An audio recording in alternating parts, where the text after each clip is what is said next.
Hi guys, I am here today at the Dubai frame.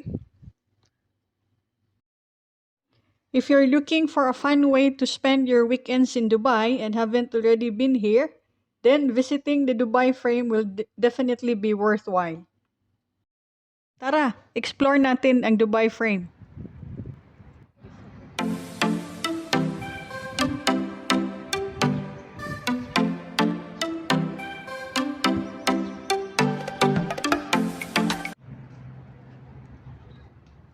So we'll go to the ticket booth now to purchase a ticket that cost us around 50 Arab Emirate dirhams plus a 5% VAT.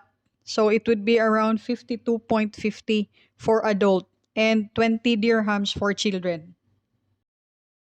So I got mine. Let's go. So what it feels like when visiting the frame. So when visiting the Dubai frame, you will feel as though you have entered a time machine. The frame takes you on a journey of three time periods in the UAE. That is the past, the present, and the future. Let's take a closer look at the three sections you can see at the Dubai frame.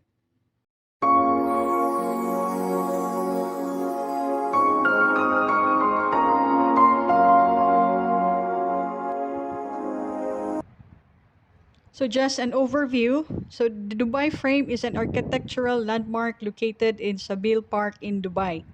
So this has been described as the biggest picture frame on the planet. So this stands around 150 meters high and is 93 meters wide, boasting around 15,000 square meters of gold cladding. See how it looks like, guys. Hi, so dingding niya gold. Ewan ko pong gold ito. Yes, it is made of a gold-plated cladding.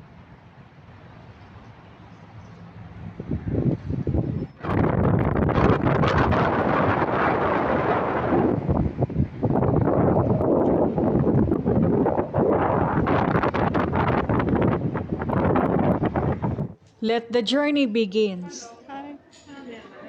So this is the main entrance and the lobby of the Dubai frame, taking you an escalator to reach on the mezzanine floor.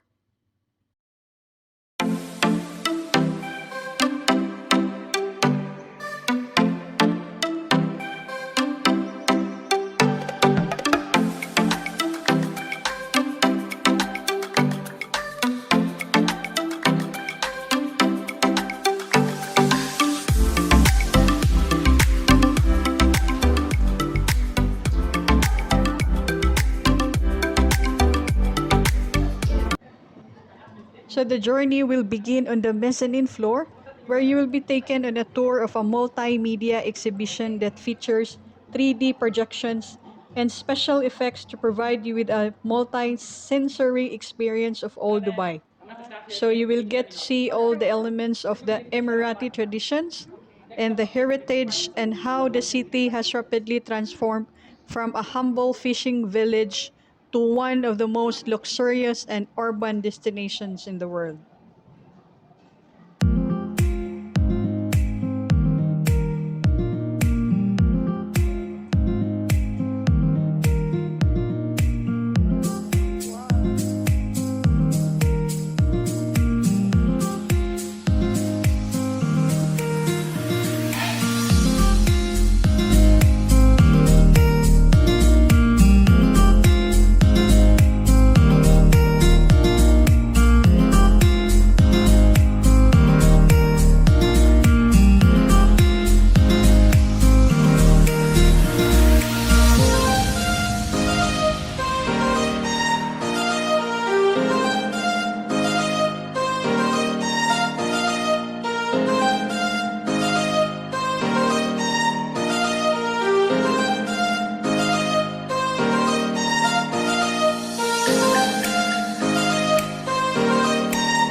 after you take a tour through Old Dubai, you will get to ride an express lift that will take only 47 seconds to reach the sky deck, which represents the present Dubai. Here, you will get to experience a 360-degree uninterrupted view of both Old Dubai, where you get to see all the residential areas in Old Dubai. Hi po. Welcome to the present. Right now you are in a 48 floors and 150 meters high. And here you can see the old Dubai to the north, New Dubai to the south. So smart glass, you can walk on it, but jumping is not allowed. And exit the opposite side going to the future. Thank you and have a nice day. Thank you so much. Oh, this is it. Oh my God, nakakalula. So in here, you also get to walk over the famous transparent glass floor. At this level, there are many interactive screens which you can use to identify the buildings that can be seen from the sky deck and take a selfie, of course.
So ito ang makikita nyo sa pinaka-tuktok ng Dubai frame.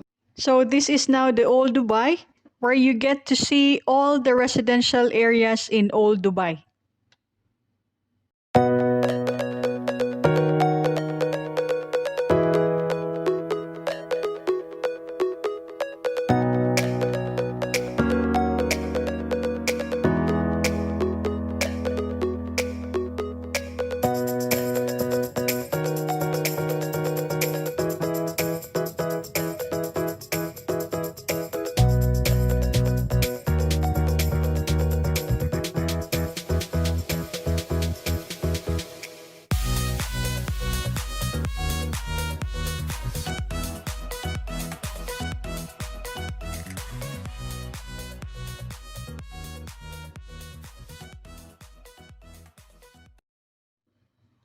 So in this side, you get to see the new Dubai, which features views of the towering skyscrapers of the iconic Burj Khalifa in downtown and the apartments in the business bay.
Once you complete the tour of the sky deck, you will be taken back to the mezzanine floor through a 47 seconds express lift.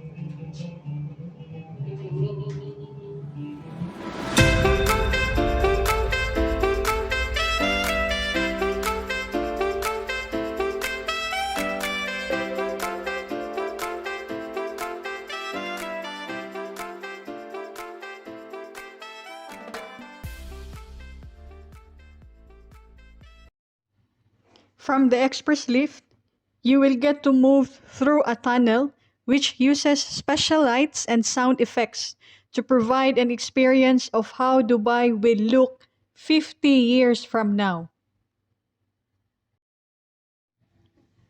With bright, vivid colors and interactive projections, you will feel like you are in an actual time vortex, experiencing a passage through time to Dubai future. Imagine 50 years from now, Dubai will be like this.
Once you complete the 3 phases, you will be directed to the souvenir shop where you purchase a souvenir if you like.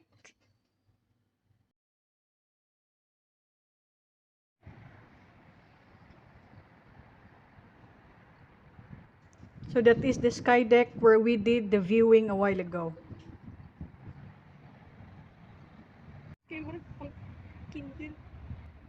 So that's it. I hope you enjoyed my video, guys, touring you around the biggest picture frame on the planet. Please don't forget to like, share, and subscribe, and hit the notification bell for more uploads. Thank you!